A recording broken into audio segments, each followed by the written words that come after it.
Oh, that's okay. Actually, I play two roles. Cheers, thank you. Yeah, sure. A challenge.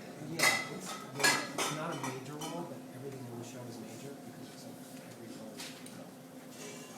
So yeah, it's a challenge. It's fantastic. I don't want to give too much away. How do you separate the two characters on your own? How do you separate the two characters? I mean, as a professional. As a professional You can't give away any of Steve's secrets. The executive director too. The executive director too. Oh, yeah, I'm also executive director. It's true. What do you think, medium spicy? Well, let's see. Okay, yeah, let me write him down, thank you. Basically, Stephen and Valerie's right. We all work together very well. You know, the reason that I know this isn't TV, the reason I'm thinking that Steve is directing by his. Any Anybody who knows me knows that's true. Steve was volunteering, ad hoc as it were, and then we were able to do much better. So you played two characters. I but played you two can't different tell me, characters. and how do you make that challenge? Not in terms of what the show is, but you as an actor, how do you separate Well, those basically, inside yourself to I, do your work? you know, it's very funny. I looked at Twin Peaks. We brought up Twin Peaks. Yes. I looked at the Twin Peaks for both characters, really. The doctor, there was a doctor in Twin Peaks, and there was also a factory worker in Twin Peaks. So I kind of placed myself living in that rural, Great, thank you. small town myself, Yes. and I kind of went with that. So you're able to do it like that. You know, Steve, what's coming to you? I want to hear what you have to say because you knew what the others had to say, so you have to say it. No, I want to encourage them to talk about their roles in the collective too, not just their roles in the play. I see. Especially as a growing group, I think it's important for them to be proud of those positions and talk about them. You know, Orlando does a lot more than just playing those two roles in Neat and Tidy. Orlando's in charge of getting us reviewers, getting press there, putting the press packets together. He does the hours of work that I'm too tired to do. You know, and Mallory too. And so I want to make sure that they're getting the credit that they're due. Because they do a lot of work. I appreciate that because when you have an ensemble or a repertory company, there's so many other things that have to be done. The scenery, the stage, the lighting, the curtain, there's so many other things other than being an actor.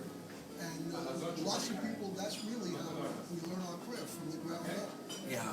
And so it's a great place to learn all of these things, but it also, like you said, requires time to get married. Married? No. No, thank God, no. Married? No. I have to go. Lisa's married. Lisa's married. I have to listen to the tape. I thought you said you were married. No, if I was, I I'd didn't feel think very you were sorry married. for I don't him. know why, but I did. That sounds great. Not married. Now your duties, what are your duties? Well, I founded Beautiful Soup in the summer of 2010. Jeez, wow. So since then, I've directed all of our productions, and I'm starting to make this whirring noise, and I'm going to overheat soon. I know, right? But I shouldn't hit the table. Well, the microphone's but other than that, You know, I have a Scottish last name, but I'm almost all Italian. So my enthusiasm. hands move. I'm Italian, you know. So, Hey, I knock over a glass of wine every week. yeah. So I founded Beautiful Soup, and what we actually do is we take a portion of our profits and donate it to a charity that somehow connects to the show we're doing. So we just did A Doll's Life, the musical, which was written by Betty Collins and Adolph Green, and Adolph's widow, Phyllis Newman, started the Women's Health Initiative. And so we donated a portion of our profits to the Phyllis Newman Women's Health Initiative. You know, Neat and Tidy, because it's my play, I chose to give it to Beautiful Soup because Beautiful Soup can only give to charity so many times and then come back and do another show. You know, so I chose Beautiful Soup for charity because I think the fact that we're doing theater for charity is good enough. Now, you are the author of I am, yeah. Let me go back before Well, actually, I had writer's block for a really long time, and I was kind of struggling with it. Nothing was happening, and everything that I was writing was coming out crap. So I started writing for an hour a day, like setting an alarm and forcing myself to do it. Whatever came out. And somehow Neat and Tidy wrote itself. And then when I was done, I went and edited it. Did you have the premise? No. You didn't have the premise. Much better, thank you. I didn't know how it was going to end either. There was a sort of like Virginia Woolf, Mrs. Dalloway quality to that halfway through realizing you have to kill off your leading character. Whoops. We can't edit that. It's all good. It's all good. How does one go to see it? Okay, Neat and Tidy is at the Living Theater, which is 21 Clinton Street. It's a really historic hotspot of theater and creativity here in the city down on the Lower East Side. Been there for 50 or 60 years now. They're actually really struggling, so I encourage you to go check out their website, see what they're doing, help them keep alive, because Can you give us the website? I think it's thelivingtheater.org. It might be just livingtheater.org. I know that, I'm not sure. But it's an amazing organization that gives a lot of really great avant-garde and creative artists a place to experiment. And for it to close would be a real shame. So we're doing Neat and Tidy there for 2 weeks, May 14th through May 27th. Thank you. And we've got about 14 performances. They vary between 7 o'clock and 2 o'clock p.m. And if you want to learn more, go to Beautiful Soup Theater. That's ERTHATER collective.org and beautifulsouptheatercollective.org. Tickets are on sale now at Showclicks. They're $25 for general and $20 for students and seniors. And cheap at twice the price in my mind, because you're going to see some really good work, good actors that are dedicated to the work that they play, and they're willing to make the sacrifices that unfortunately are there in almost every art to produce a really nice product. It's also less than a quarter of a Broadway ticket. Absolutely, absolutely, and probably twice as good. So we went, so we were really good unfortunately, I had writer's block for 4 years. I wrote a book a long time ago and I didn't finish it in 2010. It just was like, but, well, it's a different kind of thing. It wasn't a fiction, it's a historical research project. I've been working on it for years and years and put it up on the shelf and took it down and put it up on the shelf. I wanted it to be just so. And because of that, it was delayed and forever and ever. So finally it came out in 2010. But I know about that. But you didn't even have a premise. So what did you, when you approached the paper, or what did you think you were going to do if you had no premise in mind? Because often, writers I've had on the show, they tell me that they've had an idea in their head for a long time, and then they just started dealing with it and it came to fruition. It evolved. Well, Neat and Tidy, I guess I should just put it out there, quick, blurb what Neat and Tidy is. At the beginning of the play, we learned that a little girl has been raped.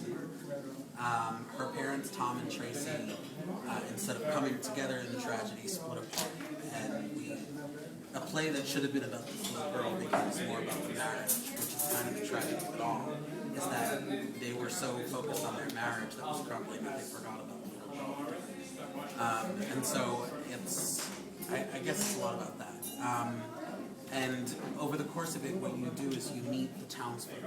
And you meet Tom and Tracy, the parents of this girl, but they're sort of in this other world where they never relate to any of the other characters in the play.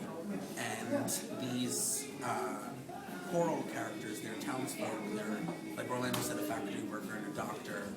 There's a jogger, there's, help me out here, who else is there? There's a dance teacher, a school teacher. And they come together and they kind of fill in the gaps for you. And so you learn about what happened to this little girl as the parents come to terms with what happened to her, if that makes sense.